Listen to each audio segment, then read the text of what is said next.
Hello everyone, this is Prayas, and in this video we'll discuss a little bit about the lens and cataract. Okay, so cataract and lens, this is one of the most three-star most important topic in whole of ophthalmology, right? Right, because cataract is one of the most frequent, commonest surgery that's ever done, like, because the reason is everyone gets cataract. It's not actually a disease per se, because it's like a natural process of aging. So you're going to get cataract, I'm going to get cataract at some point in our life. It's like how our hair gets gray as we age, so our lens also gets cloudier and opaque as we age. So we need to have a really good understanding regarding cataract. In order to understand cataract, we need to learn a little bit about lens, because cataract is a condition of the lens. So in this lecture, we'll just go into the stuff that is actually important for exams, and we'll try our level best to understand them, right? Instead of just memorizing stuff. So let's just jump right into it. So the first thing we have to understand a little bit about is lens. Okay, so the human lens. So this is the structure of the eye, right? And I'm gonna make it sound simpler. This is like your eyeball, and at the front there is your freaking cornea, right?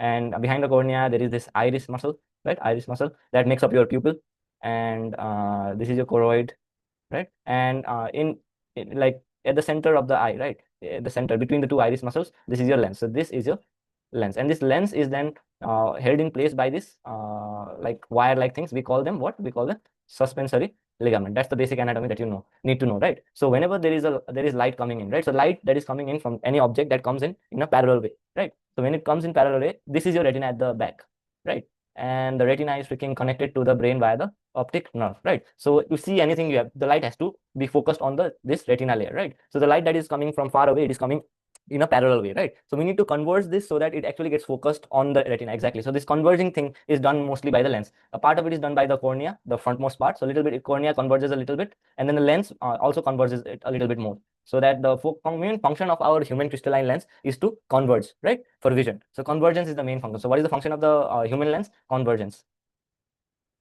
of light, so that the light that comes from outside gets exactly focused. We call it a point focus. We want what? We call it a point focus. So it falls exactly on the retina, because if it does not fall exactly on the retina, then you're going to see lots of blurry images and glares and whatnot, right? So to see clear vision, we need convergence, and that's the function of the human crystalline lens, and it's right behind the cornea, right? So this is your cornea, and then between the two iris muscles, this is the lens, and these are held in position by these wire-like structures called suspensory ligament. That's the basic anatomy that you need to know for this lecture. Okay, now let's zoom in, right? Let's look at the structure of the lens specific, right? So this is the structure of the lens. This is one of your exam questions. Okay, drawn level the structure of the human crystalline lens. Okay, so if you really want to understand, there's a lot of things that you can go in deep into this topic, but we're not going to do that. We'll just go over this very briefly. Okay, so when you look at the lens, if you take the human crystalline lens, you take this lens and zoom in, you'll see something like this. Okay, the lens looks like this. So the lens has a bag. Okay, this bag is called the capsule. So inside the bag, this is the actual lens. Okay, I'm just drawing it just to make you guys understand, right? So, and inside this there is another thing called the nucleus. Okay, so inside there is the nucleus, outside the nucleus there is cortex, and outside the cortex this bag is called the capsule, right? Now in this capsule, right? So this is the anterior part, like this is this part, anterior part, and the behind part is the posterior part. So this is the anterior part, and this is the anterior part, and this is the posterior part, right? So in the anterior part, anterior capsule, behind the anterior capsule, there are a bunch of cells, right?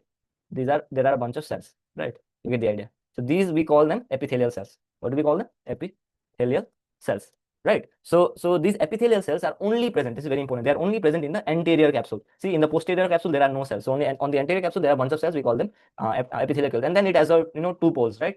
You can say the anterior pole, posterior poles, or like upper pole, lower pole, whatever you want to call it. Basically poles, right? Because it's like a circular structure. So and then so what is the function of these epithelial cells? So this cortex is made out of lens fibers. Okay, so these lens fibers are nothing but elongated cells. Okay, so the cortex actually looks like this. They are formed by these elongated cells in like circular manner. You know how you cut a tree, at its trunk, and then you look at it like from above, you see like round ring like structures. So the cortex is made out of these ring like structures, and these ring like cells, we call them the lens fibers, right? And these epithelial cells are the source of this lens fiber. So as you grow older, as as a person matures, the lens fibers keep on getting like more and more, like they keep on accumulating. So it is these epithelial cells, they differentiate. So for example, usually these epithelial cells are like cuboidal, okay, cuboidal cells, and then they will differentiate into this elongated lens fiber cells, and this lens fiber cells then gets deposited in a circular manner. So as you grow older, like as you progress, this is a continuous process, like similar to how your height grows, or like your organs become bigger, right? As a child gets older, the amount of lens fibers also keep on accumulating, because these epithelial cells, they keep on getting differentiated into lens fibers, and they keep on getting added. So your cortex is continuously getting more and more epithelial lens fibers getting added to the cortex with time, right? So as more, and then the nucleus at the center of this lens, this is nothing but compressed cortex. Okay, so when these lens fibers gets like they keep on accumulating, so the capsule is fixed, right? The bag does not have extra space. The lens capsule, it has a fixed space, right? We can't stretch it, right? So but then these epithelial cells, they are continuously getting divided, right? They're differentiating into these lens fibers. So these lens fibers are continuously being added, right? But then there is no space for the lens fibers to grow outside. So so they just get the existing, the old lens fibers, they just get continuously get compressed by the new lens fiber that are being added from the outside. So when these old lens fibers they get compressed as time progresses, they form a structure, dense structure, we call it the nucleus. So nucleus is nothing but compressed or packed form of cortex. That's what you can say. So basically what we discussed, the lens has a capsule bag, and then it has a cortex and it's a nucleus, and then in the anterior capsule there are a bunch of epithelial cells, like cuboidal epithelial cells, and these cuboidal epithelial cells differentiate into elongated lens fibers that form the cortex. And as the cortex grows, there is increased pressure at the center, and these cortex lens fibers, they get compressed to form the nucleus. Okay, so we'll just look at it in this diagram. So see, this is the anterior part, this is anterior, and this is posterior, right? As you can see, so only this is the capsular bag, right? This is the capsule, lens capsule, right? And behind the lens capsule there is epithelial cells, as I told you, right? See, only, and this is only present in the anterior surface, right? And then there are ring-like structure. This is the freaking cortex, right? Which is formed by these epithelial cells, and then at the center of it there is the lens nucleus. That's all you need to know. So capsule, you can read it, you can pause the video and read it. The notes are also available if you guys want to read these for your exams as a summary. Lens substance, that is cortex, nucleus, lens epithelial, that is these cells, and there are poles, the anterior pole and the posterior pole. See, this is anterior pole, this is the posterior pole. So that's basically the structure of the lens. And then suspensory ligament, we just discussed that. These are not actually part of the lens. These are like these fibers that hold the lens in its position. But regardless, there's suspensory ligament as well, right? Now let's talk a little bit about the development of the lens. This is yet another question that comes in your exams. Okay, very, very, very important. Okay. So development of the lens. So during development there are, like we studied in embryology, like there is like the germ layers. There are 3 germ layers. The ectoderm, the mesoderm, and then the endoderm. So roughly speaking, the ectoderm forms the skin, right? And the mesoderm forms the freaking muscles, and the endoderm forms the GIT, right? Roughly speaking. So the skin, the lens, it is coming from the ectoderm. So let me tell you how it happens. So very briefly. So this is your trilaminar germ disc with the 3 layers, right? That I just showed you, right? So if you look at the ectoderm or the skin part from the top, so this is the disc, and we're looking at it from the top. Okay. So we're looking at it from the top. It looks like this. So for example, this is supposed to be your face. So on the skin or the ectoderm layer, this is part where you're gonna get your nose of the baby, the mouth, and then this is the nose, and then this part of the ectoderm, right? This part of the ectoderm, this is going to be the eyes, right? The lens and the eyes and the whole structure, right? So basically what happens is at around 28 weeks of gestation, around 1 month after fertilization, right? What happens is this part, the superior upper layer, the ectodermal layer, this part where the eyes are going to be, they start getting thicker. If you look at this, previously it was like this, the layer was like this, right? Single layer. So this was the ectoderm, mesoderm, and endoderm. Now only this part of the ectoderm, it starts becoming thicker. Previously it was like this, now it starts proliferating. The ectodermal cells proliferate. So it becomes thicker. So this thick part is called the lens placoid, right? Then after it becomes thicker, what happens is the thick layer, it starts invaginating, right? It starts moving inward towards the mesodome, right? Below it is the mesodome, right? So first of all, the ectoderm, it becomes thicker, and then it starts folding inwards, right? As you can see, and it is the mesodome. After a while, we call it lens pit, because it looks like a freaking pit, right? A hole. And then after a while, this invagination process completes, and then it completely gets detached from the ectoderm. So it becomes a vesicle kind of structure. So this thickening, it completely goes down. So the two ends here, they join together, and we call this, it forms a vesicle like round structure, looks like a vesicle, right? A sac. So we call this lens vesicle, right? And the skin or the ectoderm again, like regenerates, reforms, right? Now the lens is formed from this lens vesicle. Okay, very simply. So around 28 weeks of gestation, at first there is thickening that is formed. We call that the lens placoid, right? Then the lens placoid thickening, it goes inside, invaginates. We call it the lens pit. Then the 2 ends of the lens pit, they join together to form a vesicle. We call it the lens vesicle. And if you just mention these 3 or 4 points, and then it's the entirety of the lens is coming from the ectoderm, as I told you, from the skin part, there is thickening of the ectoderm. So if you just mention 3 or 4 points, so the lens in the end is coming from the lens vesicle. So this lens vesicle is going to form the actual lens, right? Now if you look at this in this diagram, the same thing is happening. This is the surface ectoderm or the skin, right? And then the surface ectoderm is getting thicker, right? We call it lens placoid, right? And then once it becomes thicker, the thick part, it starts invaginating, right? And when the invagination process completes, it forms a vesicle called the lens vesicle. The invaginated part is called the lens pit, and then when the vesicle detaches, it forms the lens or the primary lens fiber or the primary embryogenic lens. So the lens is coming basically from the lens vesicle, which is coming from the surface ectoderm. Okay, this is very, very important for you to understand, right? Now one more thing that I just want to add behind this part. What is this part? This part is called the optic cup. Okay, see, which is coming from this optic vesicle. Now this optic vesicle is directly coming from where? Your brain. Okay, brain. Okay, so this optic vesicle, which later on becomes this optic cup. So we already made the lens, right? So what is this purple color structure behind the lens? This is your future retina.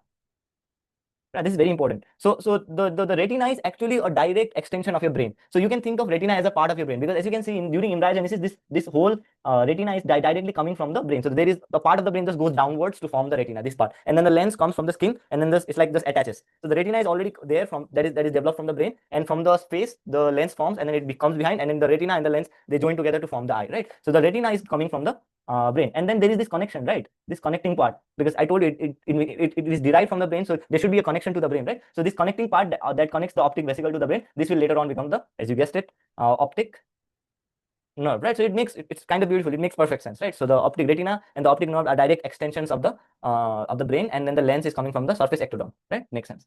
So we discussed the development of the lens. So surface ectoderm, 28 weeks of gestation. What happens? There is thickening, pit, vesicle, and the vesicle then later on becomes the lens. If you want, you can read this stuff. That I could explain this, but it will take too long. So you can just read this when you get time. Okay, the notes are available. Now let's look at another question quickly. What is the function of human crystalline lens? We already discussed the refraction of light or the convergence. That I just discussed this in the beginning, right? Because the light is coming this way, so we need to focus the light or converge the light exactly on the retina. So the lens, human crystalline lens, its function is to converge the light, right? Another function of the human crystalline lens is accommodation. Okay, you'll hear this word accommodation so many times in ophthalmology, so it's actually very, very important for you to actually understand what this is, right? So what is accommodation? By the sound of it, I mean, you may or may not know this, but so many people don't have a correct idea. Even I didn't have a good idea about it. So we'll just discuss about this very quickly. Okay, so what is accommodation? Okay, accommodation, by the sound of it seems like you're accommodated or adjusting. Okay, so another word for accommodation is adjustment.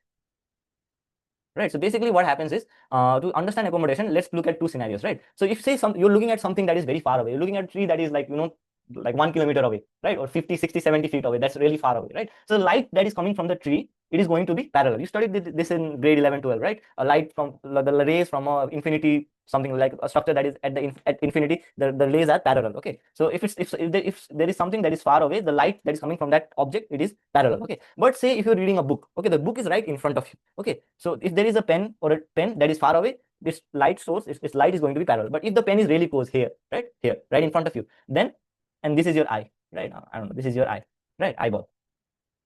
This is your eye, right? But if the pen is right in front of you, then what happens is the rays that is coming from a structure that is near to you, the rays will be more divergent. Okay, and here this is still your eye. Okay, so now the logic says that if something is parallel, we need to converge both of these onto the retina like this, right? The retina is like this. So in order to see this pen, whether it is far away or near, the end point is we need to converge the light coming from this lens onto our retina, right? So look at this. So in both cases, we need to converge the light onto the retina, exactly onto the retina. But which one is easier, right? Of the case scenario A, where the light sources are parallel, is it easier to converge parallel light, or is it easier to converge divergent lights, right? If you look at it, the parallel light, it's already like this, so we can just bend it like this, right? So not less, it will require less effort to converge this light because it's already parallel. We just have to bend it like this, right? But this divergent light that is coming from a near object, right? This is going towards the opposite direction. It is trying to get away. So we have to put more effort to convert this light into this light, right? Does it make sense intuitively, right? So it's harder to converge the divergent light because actually it's trying to fight us. It's trying to go in opposite direction, right? So it's harder. It requires more effort. I hope this is clear, right? So since it is parallel, we can easily converge it, right? But since it is already going in opposite direction than what we want in the end, we have to put more effort to converge this, right? Makes sense, right? So the basic principle is to see something, an object that is very far away, your eyes need less effort, right? But if you want to read something, if you want to look at something that is closer, since the light rays are more divergent when something gets closer, your eyes have to work harder. Okay, so it's not that but if you notice, you can read stuff that is really close and you can also see stuff that is really far. So your eyes have to adjust, change, right? They need to be able to look at far away stuff and near objects at the same time, right? So your eyes is adjusting all the time, right? So this adjustment is basically accommodation, the ability of the eyes to see both near objects and the far object. This is called accommodation, right? Particularly towards the near objects. So how does the eye put more effort and less effort, right? So for example, I told you the eyes requires less effort to converge the parallel rays. So effort equals to thickness of the lens. Very quickly, thickness of lens. And there are like 3 components of accommodation, but I'm only discussing about one component just to make things simpler, right? So for example, this is your parallel rays of light, right? And the lens is thin. If a lens is thin, then thin lens has less power, and if the lens is thick, it has more power. Okay, I hope this is clear. So a lens that is thin, it can converge very little, but if the lens becomes thick, it can converge more. Okay, so for an object that is far away, the lens needs to be, if the lens can be thin, because we don't need much effort, right? So a thin lens can converge, and you can see properly. To see far away subjects, your lens can be thin.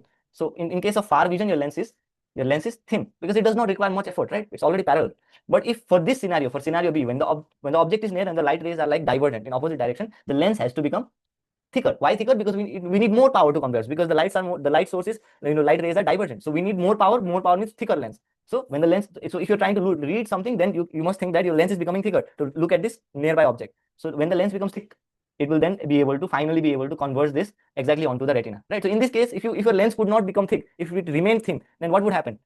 If the lens could not change its shape, okay, and it remained thin, then what will happen is it won't be able to converge it properly. So the image will be formed, it will be able to converge, but it won't be able to converge it quickly, right? So the retina is here, but the image will be formed behind the retina because the power, it didn't have enough power to converge it very quickly, right? So you will see blur vision, right?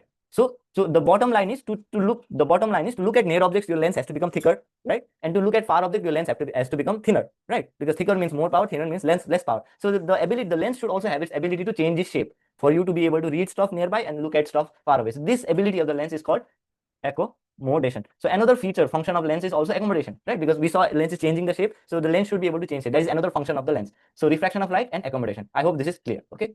There is another question called why is the lens transparent, right? So this is a very important question, right? Because if the lens was not transparent, then obviously you won't be able to see anything, right? If the lens was like opaque or black in color, right, then all the light that is coming from outside is going to get blocked by the lens. So there is nothing, there is no light going behind the lens. There is no light passing through the lens to the retina, and you will be able to see anything, right? So how is the lens transparent? It's very interesting. First thing is it is avascular, right? The lens has no blood vessel. If it had blood vessel, blood is red in color, so it will obstruct the light, right? So it is avascular. Another thing is regular arrangement of lens fiber. I told you the lens fibers are in like perfect circles, right? If the lens fibers, instead of being like in circles, perfect circles, if the lens fiber were like zigzag, like this, then any light that comes through the lens, it's going to like bounce around because the lens fibers are like zigzag, then you won't be able to see properly, right? So that is another reason why the lens is transparent.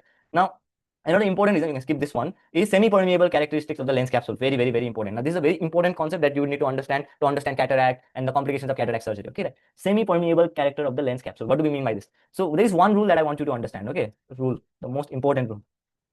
Okay, the lens always wants to be dry. Okay, your human lens, it has to be dry. If water gets inside the lens, if water goes inside your lens, right, then you know what will happen. There are a bunch of, like, inside the lens there are a bunch of protein. We'll come to that point. There are so many proteins, and these proteins are soluble proteins, like they are transparent proteins, right? But if water comes inside the lens, this water will react with these proteins and it will denature them, or it will change their shape. So whenever water reacts with this lens protein, they get denatured or they change their lens, their structure, and they stop becoming transparent proteins, so they become opaque protein, right? So the most important rule is, if water gets inside the lens, the lens becomes white. Okay, because there is denaturation of the protein, right? So so if you want to keep our lens transparent, then we need to stop water from getting inside the lens, right? So that is why the capsule, we discussed about the anatomy of the lens just like few minutes ago, right? The capsule and the lens is within the capsule. So the capsule is semi-permeable, right? It won't allow water to get inside the lens. It usually does not allow water to go inside the lens. So that is how the lens becomes transparent, it maintains transparency. Another very important thing that you need to understand is something called the active ion pump mechanism of the lens. Okay, this is also important when we discuss about the complications of cataract surgery. This is very important. Okay, what do we mean by active sodium potassium pump mechanism of the lens, right? This is also another way by which the lens maintains its dryness. Okay, so for example, this is your lens, right? And for example, we discussed that the capsule does not allow any water to go inside the lens. But let's say for some reason, some minute amount of water did go inside the lens, right? There's some water inside the lens, which is not supposed to be there, but nothing is perfect, so there might be some water. So then the lens needs to quickly get this water outside, to pump it outside. So the mechanism by which the lens pumps water outside to keep itself dry, we call it the sodium potassium pump mechanism. So how does it work? I think you've studied this in physiology, right? This is the sodium potassium pump. The function of sodium potassium pump is this, right? It pumps out, if I'm not wrong, 3 sodium and it pumps in 2 potassium. Right. So when you look at it, with each action of the pump, there are 3 things going out, 2 things coming in. So if you subtract it, in each action, there is 1 sodium ion that is going out as a net, right? So 3 things are going out, 2 things are coming in. That means 1 thing extra is going out, right? Because 3 minus 2 is 1. So the sodium potassium pump basically is pumping out 1 sodium ion extra outside, right? So this sodium ion, it is osmotically it is osmotically active, right? So when the sodium potassium pump is running, it is throwing out all this potassium out. When all this potassium is going out, it will also drag the water away with it, right? Because studied in physiology, biochemistry, right? Osmotically active substances, they attract water, right, to maintain osmotic balance. So because of the sodium potassium pump, sodium ions get continuously pushed outside, and this sodium ion drag the water outside with them. So when all this water is dragged outside, then what do you get? The lens becomes dry again, right? So that is another mechanism mechanism by which the lens maintains its dryness, right? So that is another reason why the lens is dry, right? And to coming to this point, the high concentration of soluble protein. So the proteins within the lens, they are soluble, like how you mix. If you want to understand, if you add a bunch of sugar and then mix it with water, it disappears, right? So the type of protein is soluble protein. Yeah, so the proteins in the lens are soluble. That's why the lens is transparent. And as we discussed earlier, if water gets inside the lens, the soluble proteins become insoluble because they structure change and they become opaque. And then after that you can't see, right? There's absence of light scattering organisms within the lens fibers, right? So lens fibers, as I discussed, they don't have any unnecessary organisms, right? Because they need to be transparent, so they mostly don't have anything. So they're mostly transparent cells. They don't have extra organisms, right? Like nuclei and other stuff, right? Antioxidant mechanism, right? That this basically means that as you get older, there are a bunch of toxins in your body, right? And you when you are looking at stuff in the sunlight, there is ultraviolet radiation that also causes damage to your lens proteins, right? Lens fibers. And there's also a bunch of metabolism end products that also cause oxidative damage to the body, because whenever there is metabolism, there is free radicals produced, like reactive oxygen species, and they continuously damage the lens proteins. And if the lens protein gets damaged, it becomes opaque. So in order to save the lens protein, the lens has a very robust antioxidant mechanism to protect its lens protein from being damaged. That's what it means by that. And a single layer of epithelial cells, we already discussed, right? So only the anterior capsule had these epithelial cells. So it is a single layer. If it was like 5-6 layers, then obviously the cells itself would block the light, right? So that is why God made the lens and the anterior capsule lens epithelial cells or single layer, because if it's more than one layer, if it's thick, then the light can't pass through easily, right? So all of it makes sense, right? It's not that hard to understand. So that is the reason why your lens is transparent. Now that is also the reason then if you ask the related question, why would the lens become not transparent or opaque, is if any of these structures, if any of these features get damaged, if any of these mechanisms get damaged, then your lens will stop being transparent. When the lens stops being transparent, we get what? Cataract, right? So if someone asks you, why do people get cataract, what is the mechanism of cataract? The mechanism is basically, if there is water, if water gets inside the lens, then you can get cataract, obviously, right? If the sodium potassium pump stops working within the lens, then you can get cataract, opacity of the lens, right?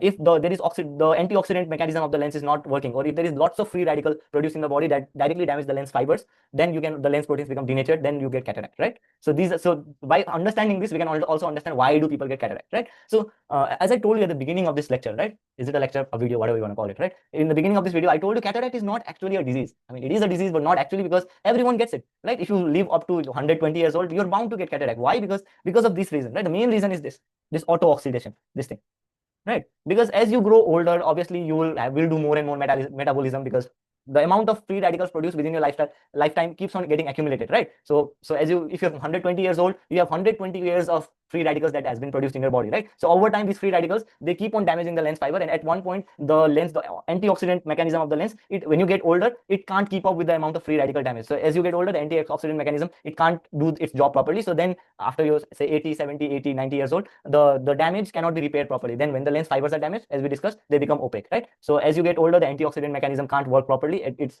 efficiency gets reduced, and so then the free radicals that are usually produced in everyone's body, they start actually damaging the lens fiber, they can't be repaired, and then you get cataract, right? It's a part of aging, okay? Which is a good thing if you want to be an eye doctor, because I mean, you're going to get unlimited amount of patients, because everyone, what's a disease that everyone gets, right? So male, female doesn't really matter. So your patient pool is almost everyone in this world, right? So if you wanted to be an eye doctor, then that's yet another reason, right? Cataract, you should be a cataract surgeon, right? Unlimited patients, if you're a good one, I guess. Anyways, so that is the structure of the lens, right? Now, so that is it for this video. In the next video, we'll discuss a little bit more about the artificial lens, the structure, how does it work, and then we'll jump into the cataract, and we'll discuss what are the types of cataract, what is the mechanism of phacoemorphic, phacolytic, what are the surgical options, what is the benefit of one surgery compared to another surgery, what are the actual steps of cataract operation, from start to the finish, right? So there's so many things to discuss about cataract. So that is it for today. In this lecture, we did an introduction to lens and cataract, and we discussed a little bit about the anatomy and physiology, the basic foundation to understand the rest of this disease. Okay, so that is that, and in next video we will talk about the remaining stuff. Hope this was helpful. Good, right? So keeping all these things in mind, I came up with this whole Better Notes channel, YouTube channel. So apart from this YouTube channel which you are watching right now, I also have tuition. So I also give tuition. So if you're interested in tuitions, you can contact me. I also have a Telegram group where like almost 200 plus students from different medical colleges are already added in a couple of my Telegram groups, where they can ask me questions, or you can ask questions. I will try to help you guys in this Telegram group, or your friends might even help you. So it's like we have Telegram groups to discuss questions and like things you're struggling with in general. So make sure you join the Telegram group. And I have notes as well, the notes that I personally use for my own exam preparation, which a lot of my juniors absolutely love. Okay, thankfully they like it, right? So if you want these notes, and apart from the notes, I also have clinical videos. This is upcoming, right? So hopefully I'm also planning with my friends to make some clinical videos within the hospital itself, so that you guys can have a little bit more help on the clinical side of things as well. So if you are interested in any of these, the tuitions, the notes, the Telegram groups, all of this, the link to all of it can be found in the comment section, right? So the first comment in the comment section, you can find the links to all of it. So make sure you check out the comment section.